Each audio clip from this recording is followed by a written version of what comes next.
for other cities.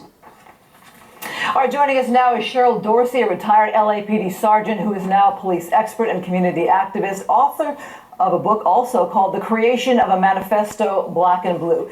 You have been outspoken on a number of issues. Would you call yourself a critic of police? No, I'm not a critic of police. I am the police, right, in heart. I spent 20 years of my life on the police department in Los Angeles, and so that's a significant part of my my journey, if you will. And so what I am is I'm an advocate for the community, for sure, and I'm really just a speaker of truth. I want what everyone else purports to want. I want justice, I want accountability, and I want there to be an end to the taking of Black lives. All right, just again tonight, we're seeing another video come out. This is going to be, I think, a sign of the times. People with their cell phones, more police departments calling for body cameras. How does that change policing? Well, you know, it shouldn't change policing because by and large, most officers, day in and day out, they conduct themselves professionally, with empathy, with compassion, and so they're going to continue to do the right thing. And every now and then we're going to run across an errant officer who does something that's excessive, something that's egregious, something that won't be tolerated, and then we'll deal with that.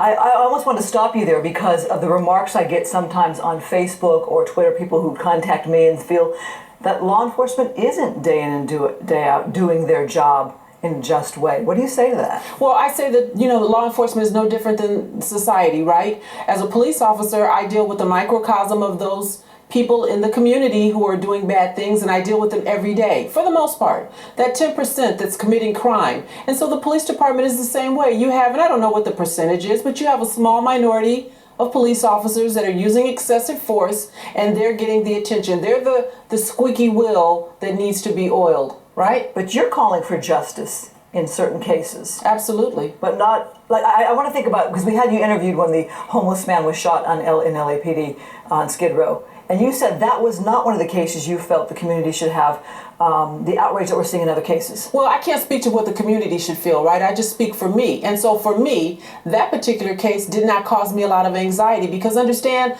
the officers were responding to a robbery call, right? So that means that he was down there preying on somebody who probably couldn't get off Skid Row. And I'm not sure if he was there because he wanted to be or if he was there because he had to be. And so for him to victimize somebody and then not want to cooperate when the police come to investigate, understanding who they are because they're in uniform and he's fighting with them, unfortunately he lost his life. I don't applaud that. I don't think that he should have lost his life, but he kind of brought it on himself. And so for me, I don't have a lot of angst about it, particularly when you talk about a 12-year-old baby who was playing in the park, Tamir Rice, and was shot and killed, or when you have a young man who's mentally ill like Ezell here in Los Angeles who was walking down the street and was shot and killed. Those things keep me up at night.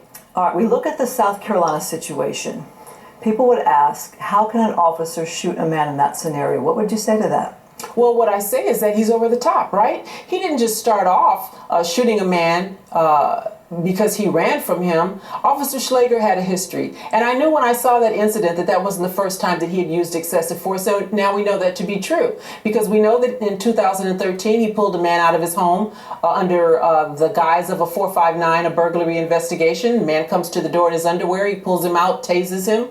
He stops another man, a black man, for driving with a Georgia license in South Carolina, tases him.